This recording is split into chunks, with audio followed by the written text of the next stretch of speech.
Colossians Chapter 3.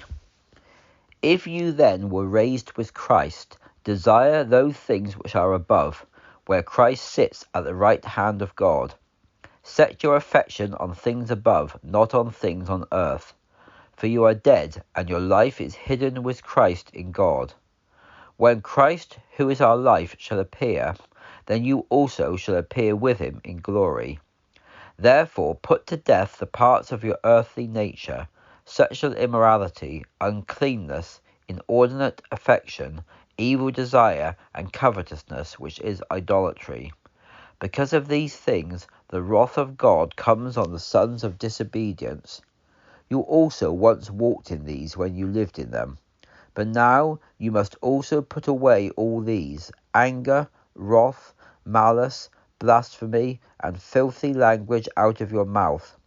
Do not lie one to another, since you have put off the old nature with its deeds, and have embraced the new nature, which is renewed in knowledge after the image of him who created it.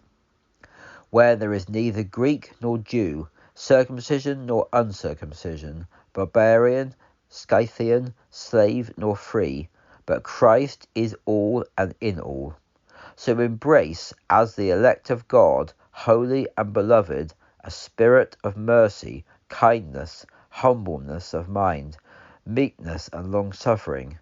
Bear with one another, and forgive one another.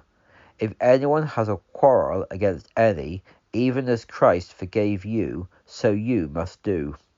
And above all these things embrace love, which is the bond of perfection.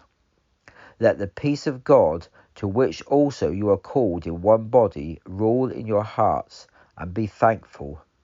Let the word of Christ dwell in you richly in all wisdom, teaching and admonishing one another in psalms and hymns and spiritual songs, singing with grace in your hearts to the Lord.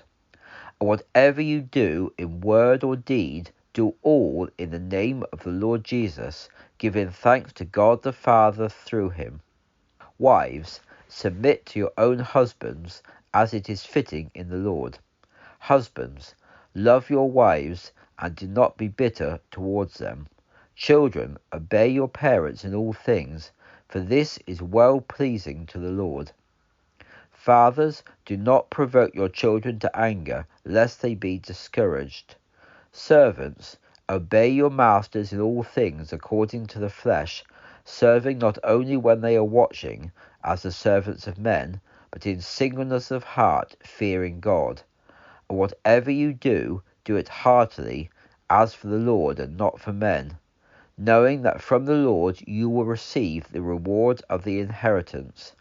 For you serve the Lord Christ.